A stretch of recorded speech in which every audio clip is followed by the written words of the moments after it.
One of the more underrated moves this offseason by the New York Rangers was the signing of Nick Bonino. Now, this was a one-year deal at $800K for the 35-year-old center, and this is a perfect fourth line center guy. He's 6'1", 195 pounds, has won 2 Stanley Cups back in 2016 and 2017 with the Pittsburgh Penguins, and he did very good in those playoff runs, was a great, bottom six kind of fourth line center. He is the perfect kind of fourth liner that you want, and he has that playoff experience, actually a ton of playoff experience. If we're being honest here, 105 games played, 48 total points in the playoffs. He has performed quite well in the playoffs as well. Back in those series and stuff, he was playing a bit more than the fourth line minutes that he would now, but still, he's going to be a great fourth liner for the Rangers. I think he's that perfect kind of add for us, and I think he's going to be just the literal perfect fourth line center that we needed to bring in. Now you can have a fourth line of Bonino, Tyler Pitlick if you want, and Gaudreau, or there's a couple of different moves you could have, but I think for sure it's going to be Gaudreau and obviously Nick Bonino on that fourth line, and having a guy like a Gaudreau who can also play center and a guy like Bonino who can also play wing. That is good to see that they both have flexibility. So you can have, kind of got one guy playing center one day and then you want to switch Bonino to a wing for a game, whatever. If you have to, that works as well. If Bonino gets tossed at a faceoff dot, you have a guy like Gaudreau who is pretty solid at faceoffs as well. So that is nice to have. Having a guy who can play center as well is nice to have. And like I said, if you get kicked out of the faceoff dot, like for Nick Bonino, you do have a guy like Gaudreau who can come in and probably, hopefully, win you that faceoff as well.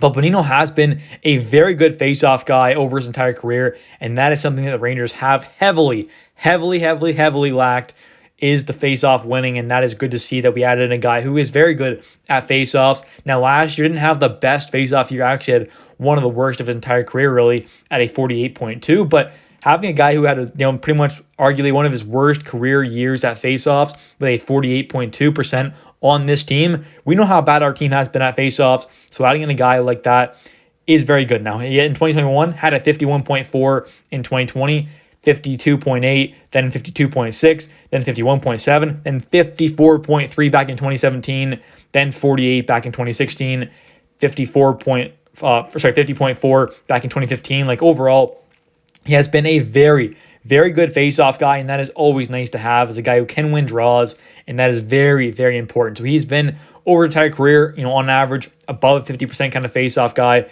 which is very, very good to see. And, we could see a year where he gets, 52% on face-offs, whatever, and that would be absolutely fantastic.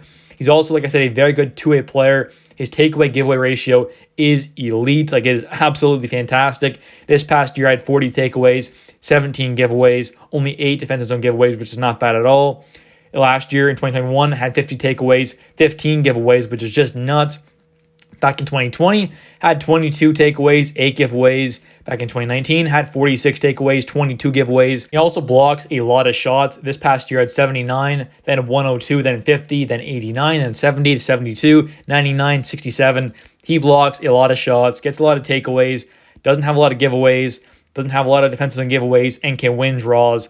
This is the perfect fourth line center. He can also penalty kill. He's just the literal perfect fourth line center that we want, and for $800K on a one-year deal, that is very, very good. He also has the experience of winning cups, which is definitely not going to hurt anything. I mean, let's be honest here. I would much rather have a fourth line center who's won multiple cups. That is very good to have. Definitely not bad at all. Overall in the playoffs, like I said, though, 105 games played, 48 points. He has scored quite well in the playoffs. Now, that is kind of inflated by that one really, really good playoff run back in 2015, 2016 with the Penguins when they won the Cup that year, had 24 games played, 18 points. So that has been inflated there. Obviously, he's not going to be let's say we play 20 playoff games next year. He's probably not going to score 10, 12 kind of points, but if he can at least have in a 20, let's say 20 game playoffs run, let's say he gets, 6 or 7, I think we've got to be pretty happy with that because he also brings that experience, that, playoff pedigree, that fourth line, two-way, penalty killing kind of guy who can win draws. Those are the guys who win you Stanley Cups. They're big, big pieces like a Gaudreau. Remember what Gaudreau did for Tampa when they were winning the Cups there? You got to have those kind of guys who can be those just great, tough, liable, and dependable two-way players in your bottom six. And if Nick Bonino is that, and he fits that role perfectly. Now, this guy had a decent year last year.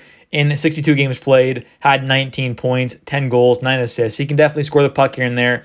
Averaged 15 minutes and 55 seconds a night last year.